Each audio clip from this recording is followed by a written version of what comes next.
I have heard it said that some individuals would not serve the God of the Bible due to his harsh judgments depicted and carried out in Scripture.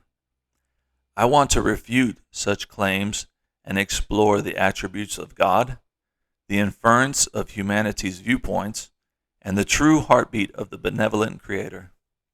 Hopefully, through reading or listening and carefully self examining ourselves, we can better understand God's purposes and goals for each of us. Most people would agree that there is a grand designer of the universe. The opposing majority would argue that there is no such being, and all things have come to be through chance and time.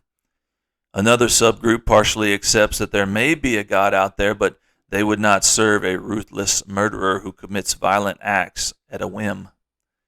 This group has heard the stories of slaughter and violence.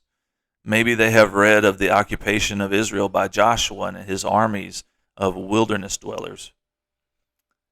The Bible is meant to be studied. The scriptures were translated from other languages and encapsulated ancient customs. When we take bits of passages and meanings, we can narrate a story of our own choosing. This practice is dangerous when leaving out understanding or writing a personal manifesto. I do not doubt the acts of violence and loss of life occurred as reported. We should view their culture in context from an adolescent society without moral laws or understanding of civility. The negotiations were not quite as pleasant as they are today. God is sovereign and his law had consequences. As our rules today may carry sentences of broken, God tried to shape a nation to conform it to his will. His will fulfilled came with promises of blessing and future security. Our attitude plays a part here. We do not always want to be told how to live, regardless of the outcome. It is so hard for some to fully submit themselves to authority, notwithstanding a judge of biblical proportions. We must approach the word as given for our ultimate benefit, with an open mind. From the Garden of Eden, humankind has understood basic moral behavior, right from wrong. When these behaviors were written, they became law, and lawbreakers faced punitive scenarios.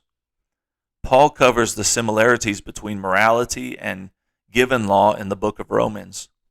Who is to say which law is to be followed? The lawgiver determines the standard and the judgment. Those that argue over such things would do well to examine the line of thinking that they possess. From Genesis to Revelations, throughout Scripture, the narrative proclaims a loving God was positioning a people for redemption. The exile from the garden prevented eternal wickedness. The moral high ground was established, and obedient followers were blessed. The law instructed on righteous living. When the law was not adhered to, a correction was necessary to provoke people unto good works. Some perverted the law unto religiosity, and some became taskmasters. During this time frame, Jesus was manifested in the flesh, revealing his plan to save the whole world. Through the love of Christ, salvation is available to you and me. Your opinion of how God should have done things does not change that. There is a judgment coming, even though we never like to be judged. But to those that see the purpose behind the history of the Bible, it is a day of rejoicing. In conclusion, many factors should be considered when relaying stories of the Bible. The overall positioning and purpose should be taken into account. The history and customs should be considered. The language and style of writing are factors. Something as simple as knowing the original text did not comprise of chapter and verse may affect how a passage is read in context. Attitudes checked and love revealed are the ingredients for a pliable heart.